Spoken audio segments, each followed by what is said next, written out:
Hello, എന്താ എല്ലാവർക്കും സുഖമല്ലേ? എന്താ പാടുകളൊക്കെ? നമ്മളെ നാട്ടിലൊക്കെ ഇപ്പോൾ മൊത്തേ ലഹരിൻ്റെ എതിരെയുള്ള പ്രവർത്തനങ്ങളും കാര്യങ്ങളും മഹല്ല് അടിസ്ഥാനത്തിലും അല്ലാതെയൊക്കെ നടന്നുകൊണ്ടിരിക്കില്ലേ. അപ്പോൾ അതിനെക്കുറിച്ചൊന്ന് സംസാരിക്കാൻ ചെയ്ത് പോകുന്നതാണ്. എന്തെന്നിട്ട് എല്ലാവരും പാടും സുഖം തന്നെയല്ലേ? നമ്മളിപ്പോൾ നമ്മളതിൽപ്പെട്ട ആരെങ്കിലും മക്കളാരെങ്കിലും ലഹരിപ്പെട്ട് വിചാരിച്ചാൽ ഓലെ നമ്മളങ്ങോട്ട് അവഗണിച്ചിട്ട് അങ്ങനെ ഒഴിവാക്കരുത്. ഓലെ ചേർത്ത് നിർത്തി സ്നേഹിച്ചിട്ട് ഈ ലഹരിനെക്കാട്ടും വലിയ സ്നേഹം കൊടുക്കും. തെറ്റ് സംഭവിക്കാം, തെറ്റിൽ പോയി പെടുന്നതാണ്. അത് വെച്ചിട്ട് നമ്മൾ അവരങ്ങോട്ട് ഒഴിവാക്കിയിട്ട് അവർ വേറൊരു കണ്ണുകൊണ്ട് കാണുക, അതേപോലെ അവരൊരു മാറ്റി നിർത്തി ചെയ്യരുത്. ഇതിൻ്റെ ഏറ്റവും വലിയൊരു കുട്ടികൾ അതിൽ പോയി പെടാനുള്ളൊരു കാരണം നമ്മൾ മാതാപിതാക്കൾ തന്നെയാണ്. മാതാപിതാക്കൾ അത്രത്തോളം കുട്ടികൾ സ്നേഹിക്കണില്ല. മാതാപിതാക്കൾ സ്നേഹിച്ചത് മൊബൈലിനെയും അതേപോലെ അവരെ കാര്യങ്ങൾ ഒക്കെയാണ്. കുട്ടികളെ അത്രമാത്രം ശ്രദ്ധിക്കുകയാണെന്നുണ്ടെങ്കിൽ ഒരു കാരണവശാലും ഇത്രത്തോളം കുട്ടികൾ അപകടത്തിൽ പോയി വിടൂലായിരുന്നു. കാരണം എന്താ, മുന്നത്തെ തലമുറൻ്റെ നമ്മളെ വല്യമ്മമാരൊക്കെ നമ്മളൊക്കെ പഠിച്ച കാലത്ത് ഉപ്പാരും ഒക്കെ വല്യപ്പാരൊക്കെ നമ്മൾ പഠിപ്പിച്ചിരുന്നത് എന്താ, നമ്മളെ പെട്ടെന്നൊരു സാധനം നമുക്ക് പെട്ടെന്ന് തരൂലേന്ന്. നമുക്കത് ആഗ്രഹിച്ചു പോയ സാധനം അവർ മേടിച്ചു തരും. കുറച്ച് കഴിഞ്ഞു എന്ന് പെട്ടെന്ന് ഇങ്ങോട്ട് കിട്ടുന്ന ഒരു കോലത്തിലുള്ള സംവിധാനത്തിലല്ല അവർ നമ്മളെ പഠിപ്പിച്ചിരിക്കുന്നത്. അതിൻ്റെ കൂടെ നമ്മളെ മനസ്സിൻ്റെ ഒരു ശക്തിയും കൂടി, മനസ്സിനൊരു ശക്തിയും കൂടി തരാനുള്ളൊരു രൂപത്തിലേന്ന് അവർ പഠിപ്പിച്ചിരിക്കുന്നത്. അവർക്ക് നമ്മൾ കാശ് തരാനില്ലാഞ്ഞിട്ടല്ലായിരുന്നു അത് ചെയ്തിരുന്നതെന്ന് ഇപ്പോഴാണ് മനസ്സിലാവുന്നത്. കാരണം എന്താ, നമ്മളെ മനസ്സിന് ലോലമായ മനസ്സാവരുത്. മനസ്സ് നല്ല ധൈര്യമുള്ള മനസ്സാക്കി തീർക്കാനും നമുക്ക് അതിനോട് പ്രയത്നിക്കാനും വേണ്ടിയിട്ടുള്ളൊരു സംവിധാനമെന്ന് അന്നത്തെ തലമുറ, അന്നത്തെ വല്യമ്മമാർ നമുക്ക് തന്നിരുന്നത്. അത് കഴിഞ്ഞിട്ട് നമ്മളെ തലമുറ വന്നപ്പോൾ നമ്മളെന്ത് ചിന്തിച്ചത്, നമ്മളെ കുട്ടികൾക്ക് അങ്ങനെ ആവാൻ പാടില്ല, പറഞ്ഞതൊക്കെ വാങ്ങിക്കൊടുക്കണം, എല്ലാം അങ്ങോട്ട് ചെയ്തു കൊടുത്ത്. അപ്പോഴെങ്ങനെ കുട്ടികളെ മനസ്സിൽ സ്വിച്ചിട്ട കിട്ടുന്നൊരു രൂപത്തിൽ എല്ലാ കാര്യങ്ങളും അവർക്ക് നടപ്പിലാക്കി കൊടുത്തപ്പോൾ അവരെ മനസ്സ് അങ്ങനെ പാകപ്പെട്ടു. അപ്പോൾ അവർക്ക് ഭയങ്കര ബുദ്ധിമുട്ടുകളും വിഷമങ്ങളും താങ്ങാൻ പറ്റാത്ത, ഒരിക്കലും ഒരു വലിയൊരു കാരണങ്ങളെ തരണം ചെയ്യാൻ പറ്റാത്തൊരു രൂപത്തേക്ക് അവരെ മനസ്സ് മാറ്റിയെടുത്തിയിൽ വലിയൊരു ഉത്തരവാദിത്വം നമ്മളെ മാതാപിതാക്കൾക്കുണ്ട്. അപ്പം അങ്ങനെയാണ് ഇവർ ഈ ലഹരിയിലും കാര്യങ്ങളിലൊക്കെ പോയി പെടുന്നത്. അപ്പോൾ എന്ത് ചെയ്യുക, ഇന്ന് മുതൽ കുറച്ച് നമ്മൾ മൊബൈലൊക്കെ മാറ്റി വെച്ച് അവരെ കൂടെ നമ്മൾ ഇപ്പോൾ പണ്ടാരെ പറഞ്ഞ കുട്ടികൾക്ക് മൊബൈൽ കൊടുക്കാതെ, ഇപ്പോൾ കുറേ ആൾക്കാരുണ്ട് അങ്ങനെ, കുട്ടികൾക്ക് മൊബൈൽ കൊടുക്കാതെ നമ്മളിരുന്ന് കാണും ഇങ്ങനെ കുട്ടികളെ ഇടയിലിരുന്ന് കാണും ഇങ്ങനെ മൊബൈൽ കാണും. അത് ഞാനങ്ങനെ ചെയ്യലില്ല, ഞാൻ അങ്ങനെ സ്വയം ചിന്തിച്ചാൽ മതി. സ്വയം ചിന്തിച്ചാൽ തന്നെ മനസ്സിലാവും നമ്മൾ എങ്ങനെയൊക്കെ ചെയ്യണം. ഇതിൽ നിന്നൊരു മാറ്റം അനിവാര്യമാണ്. കാരണം എന്താ വെച്ചാൽ അവരെ സ്നേഹിച്ചിട്ട് ലഹരി അവരെ അടിമപ്പെട്ട് ഇത് വരാൻ കാരണം എന്താണ്, ലഹരിനെ സ്നേഹിക്കാൻ കാരണം എന്താണ്, അതൊരു അനുഭൂതിയാണ്. അതുകൊണ്ടാണ് അതിനെക്കാട്ടിയും അവരെ സ്നേഹിച്ചിട്ട് അതിൽ നിന്ന് നമ്മൾ അവരെ അതിന് വേണ്ട എന്തൊക്കെ കാര്യങ്ങളാണ് നമ്മൾ ചെയ്യേണ്ടത് എന്ന് നോക്കിയിട്ട് ആ കാര്യങ്ങളൊക്കെ നോക്കി നമ്മൾ അതിൻ്റെ മുന്നിൽ, അതിൻ്റെ ഒരു ബാക്ക് ബോണായിട്ട് നമ്മൾ നിൽക്കണം. പിന്നെ വേറൊരു കാര്യം വെച്ചാൽ ഉപ്പാരും ഉമ്മാരും അവർ ഏറ്റവും ബെസ്റ്റ് എന്ന് പറഞ്ഞാൽ ഏറ്റവും അടുത്ത സുഹൃത്തുക്കളാണ്. അവർക്ക് എല്ലാ കാര്യങ്ങളും അവരോടും പങ്കുവെക്കാൻ കഴിയണം, നമുക്ക് അവരോട് കാര്യങ്ങൾ പങ്കുവയ്ക്കാൻ കഴിയണ ഒരു കോലത്തിലായാൽ ഇത്രയും വലിയൊരു പ്രശ്നത്തിൽ പോയിട്ട് കുട്ടികൾ പെടൂല. അതിൻ്റെ ഒരു 90% ഉത്തരവാദിത്വം മാതാപിതാക്കളെടുത്താണ്. പിന്നെ കുട്ടികളെ തീരെ ശ്രദ്ധിക്കണില്ല. ഒരുപാട് മാതാപിതാക്കൾ രാത്രി പിന്നെ കുട്ടികൾ പോണോടത്തും വരുന്നിടത്തും ഒരു കാരണവശാലും രക്ഷിതാക്കൾ ശ്രദ്ധയില്ല എന്ന് പറയുന്നത് 100% ഉറപ്പാണ്. ഒന്ന് പുറത്തേക്ക് രാത്രി ഏകദേശം ഒരു 12 ശേഷം ഒന്ന് പുറത്തേക്ക് ഇറങ്ങി നോക്കി, പെൺകുട്ടികളും ആൺകുട്ടികളും ഒന്നിച്ച് പിന്നെ ചെറിയ ഒരു 10, 9, 8 പഠിക്കുന്ന പെൺകുട്ടികളും ഒന്നിച്ച് പുറത്തിറങ്ങണ ഒരു സംവിധാനമാണെന്നുള്ളത്. അപ്പം എന്താ അതിന് മാതാപിതാക്കൾ അതിനെ സപ്പോർട്ട് ചെയ്യേണ്ട അവസ്ഥ വന്നത് എന്തുകൊണ്ടാണ്? നമ്മൾ ആദ്യം അത് ശ്രദ്ധിക്കാത്തതിൻ്റെ കാരണമാണ്. അപ്പം ഇനി മുതൽ അവരെ സ്നേഹിച്ച് ശ്രദ്ധിക്കുക, അവരെ ഓവർ ഉപദേശിക്കുക. അങ്ങനെയല്ല, സ്നേഹം നമ്മൾ നന്നാക്കി സ്നേഹം കൊടുത്തു കഴിഞ്ഞാൽ അവർക്കൊരു ഏറ്റവും വലിയൊരു ബെസ്റ്റ് ഫ്രണ്ടായി കഴിഞ്ഞാൽ അപ്പോൾ അവർക്ക് അത് ഏറ്റവും കൂടുതൽ ഒരു അനുഭൂതിയായി കിട്ടിയാൽ അവർ നമ്മളോട് എല്ലാം തുറന്ന് പറയും. എല്ലാം തുറന്ന് പറഞ്ഞാൽ നമുക്കതിൻ്റെ സൊല്യൂഷൻ എടുക്കാൻ കഴിയും.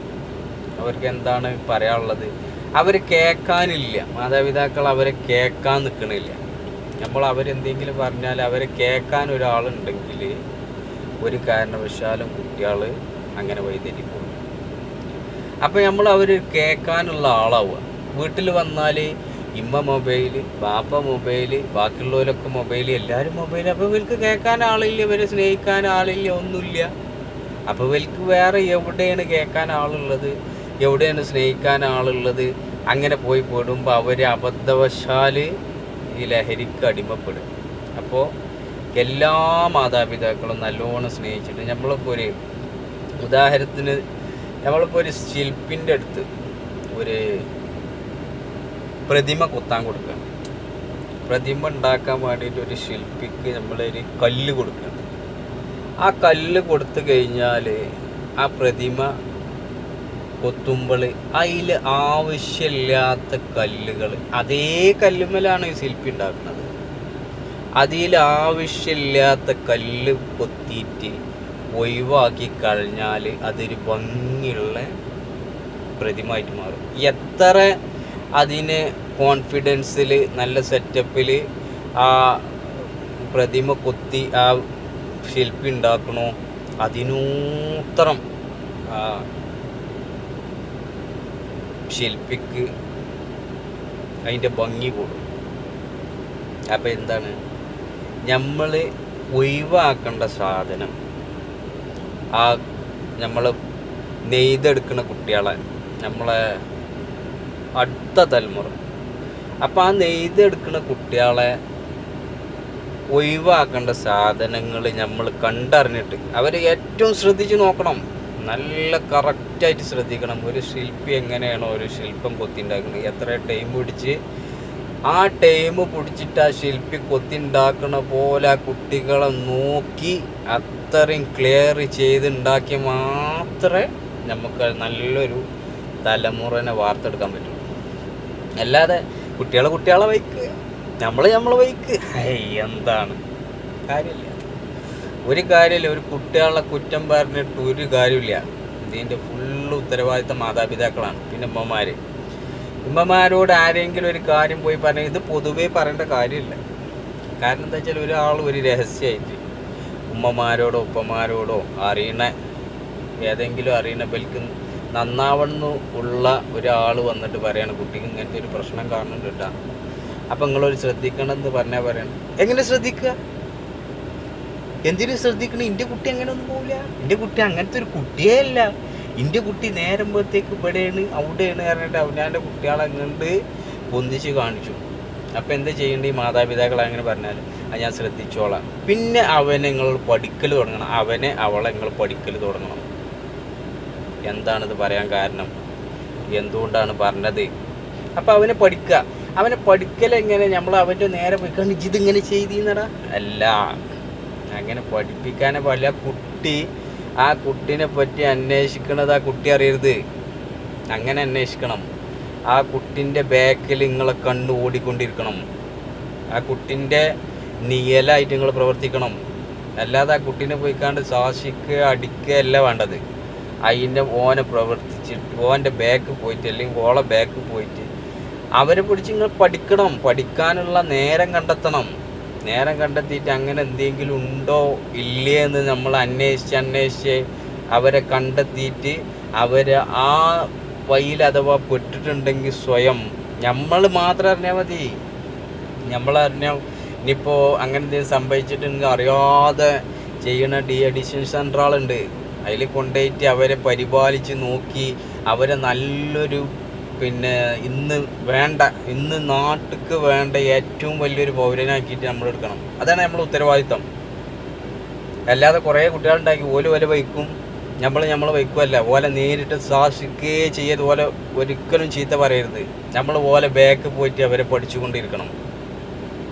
നമ്മൾ നേരിട്ട് നമ്മൾ അറിഞ്ഞിക്കണമെന്ന് ആ കുട്ടി അറിയുകയും ചെയ്യരുത്, അവരെ പഠിക്കണം. നമ്മൾ ബാക്ക് പോയി അവരെ പഠിച്ചതിന് ശേഷം അവർക്ക് നമ്മൾ ഇങ്ങനൊരു സംഗതി ഉണ്ടെന്നാന്ന് പോയിട്ട് അവരോട് നേരിട്ട് പറയാൻ പാടുള്ളൂ.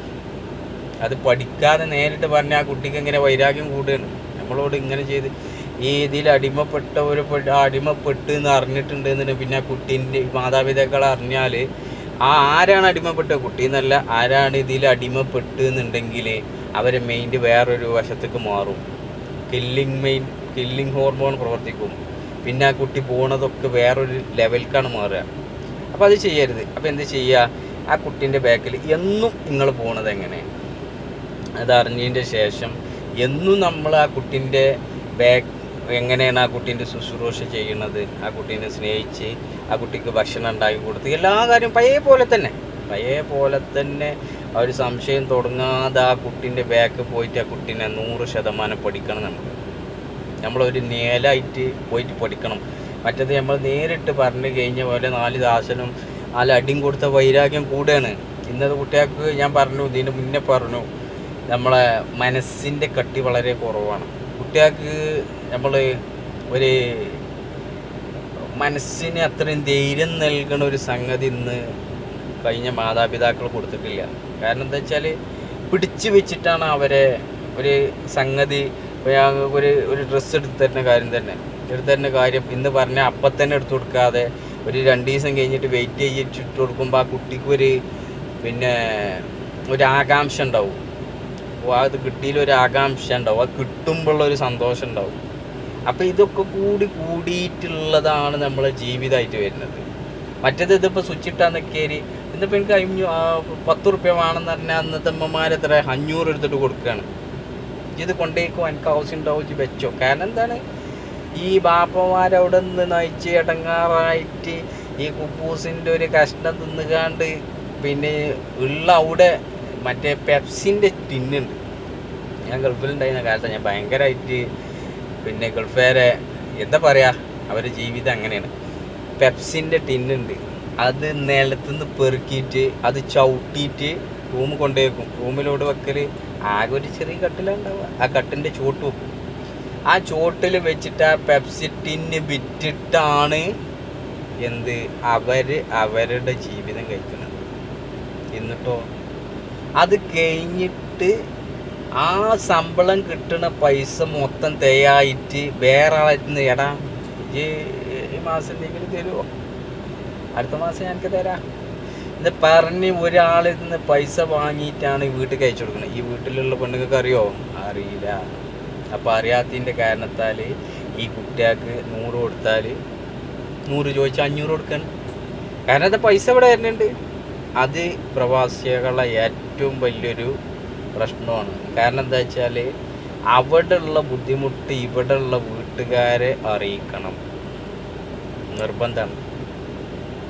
നിർബന്ധമായിട്ടും ചെയ്യേണ്ട ഒരു കാര്യമാണ് പ്രവാസികൾ.